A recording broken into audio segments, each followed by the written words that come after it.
छात्र मित्रों, आज हिंदी विषय में व्याकरण के मुद्दे में आज हम सीखेंगे कर्तुवाचक संज्ञा। कर्तु कर्तु का अर्थ होता है क्रिया। क्रिया यानी कि काम। क्रिया यानी कि काम। जहां पर क्रिया शब्द से काम का बोध होता है, यानी कि क्रिया के करने वाले को कर्ता कहते हैं।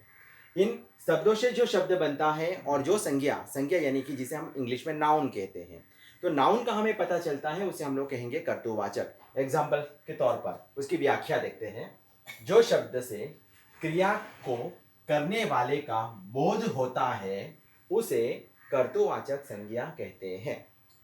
यानी कि जो शब्द से हमें क्रिया करने वाले के बारे में पता चलता है उसे कर्तुवाचक संज्ञा कहते हैं।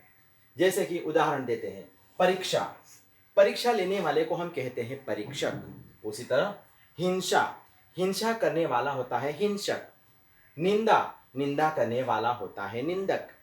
संपादन, संपादन करने वाला होता है संपादक। उसी प्रकार जिस प्रकार हम शब्द समूह के लिए एक शब्द का प्रयोग करते हैं, वैसे ही शब्द यहाँ पर भी हमें प्राप्त होते हैं। जैसे कि नाव चलाने वाला नाविक, मूर्ति बनाने वाला उसे कहा जाता है मूर्तिकार, पहरा देने वाला उसे कहा जाता है पहरेदार, और जो सेवा करने वाला होता है उसे कहते हैं सेवक। सामान्य तौर पर हमें ये शब्द जो है यहाँ पर कर्तुवाचक संज्ञा के अंत में अक,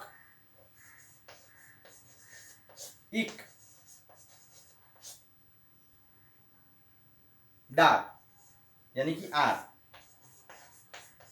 जैसे अंत में जो शब्द आते हैं वह शब्द को जोड़ने से जो नया शब्द बनता है उसे कर्तुवाचक कहते हैं। जैसे कि नाव चलाने वाला, तो यहाँ होगा इक, नाविक यानी हो गया इक।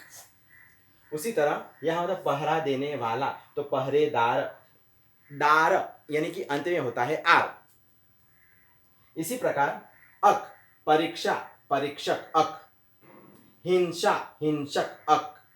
निंदा, निंदक यानी कि यहाँ पर भी अक। इसी प्रकार बहुत सारे शब्द होते हैं जो हमें क्रिया के करने वाले का बोध कराते हैं, उसे हम कर्तुवाचक संज्ञा कहते हैं।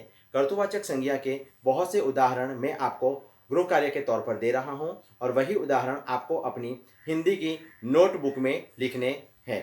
धन्यवाद।